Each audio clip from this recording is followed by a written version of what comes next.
You know, this time around, I still feel, you know, I felt a little out of my depth when you're working with someone like Jeffrey Rush.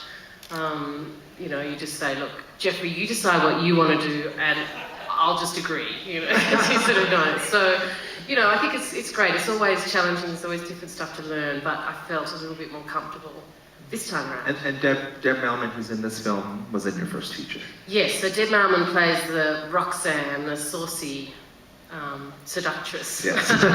under the condom tree. So she was in my first film, and yeah, it was the first film she'd done as well. I mean, I think that was the great thing about the very first film I did.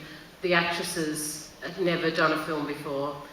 They'd done some stage work. I'd never done drama before. The DOP, the director of photography, the cinematographer, he'd never done a movie before. Warwick Thornton, he's an Aboriginal guy who I sort of grew up with in Alice Springs, started in the industry 20 years ago. So we all had this sort of inexperience, which made it quite collegial. We're all young Indigenous people doing our first movie together, and so it had that sort of spirit about it. What year was that?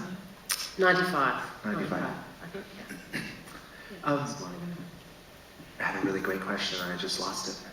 It'll come back to me. Sorry. It was all that Coca-Cola we had at well, I know what it was. I wanted you to kind of talk about, like, because I've been able to visit Rachel's kind of homelands in Central Australia and Alice Springs, where the Arunta Nation is, and I was really excited to visit the Central Aboriginal Australian Media Association, Yep. which has been around for about 25, 30 years. Yep. And I got to meet the people who founded this association. It was really kind of, I don't know, maybe you can explain it better than I can, but I just was so impressed with the work that they've done and continue to do. Yeah, it's really, it's sort of, governance model was that it was a community-based organisation that began making radio in the early 80s.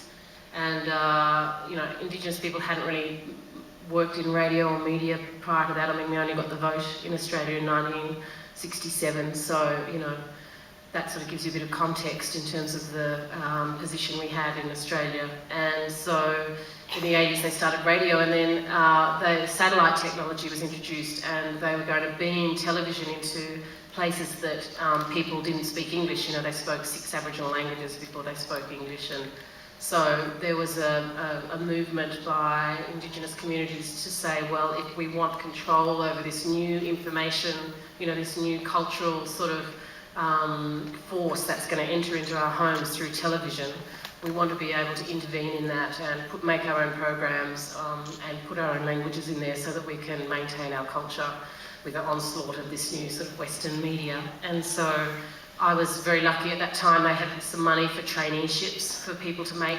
television. They won the licence to this new commercial television service that was going into these remote communities.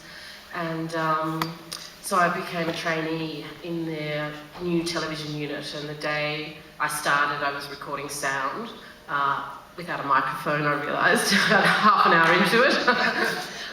But yeah, we were sort of thrown into the job and had to make programs in Aboriginal languages and about traditional aspects of our culture, dreaming stories and hunting and dance, performance, ceremonies that were becoming extinct and all sorts of things. So it was a great window into my people's world, and we were making those programs and then putting them up on air a week later, and then broadcasting them to these communities, their stories. So that place is still going, and it started off a whole range of young people like myself and Warwick Thornton, whose film is showing as part of the NMA screenings here.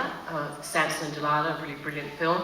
So yeah, we all got our first go in these media associations, and I think what they did was really ground us in our purpose of what we were doing, and that was to make films for our people and for broader audiences, but to be a voice through which our people could speak. And so that sort of cultural framework is, you know, we really grounded in that, and it's sort of continued to, you know, enforce or underpin our work. And although this film was a commercial, you know, comedy, it's still, I think, very strong in its you know, statement of identity and a celebration of identity, and so that, you know, that still informs the work. It's a long answer, sorry. Do you know how this, have you witnessed this playing with many Aboriginal communities, or? Yeah, and I mean, I think that, you know, the thing in Australia is that there's been a lot of, you know, bad press around Aboriginal people, and, you know, there's social problems, and, you know, and people because people lived in a segregated society for a very long time and felt bad to be Aboriginal, and, you know, we look down on ourselves. And so this film, you know, has that message, you know, there's nothing I would rather be than to be an Aborigine, you know, and so it's sort of like a thing that's meant to make Aboriginal people feel good too, you know, and so it embodies the things that we enjoy in our culture, like humour and, you know, sexuality and culture and the landscape, and those things that we enjoy as Indigenous people are sort of in the film.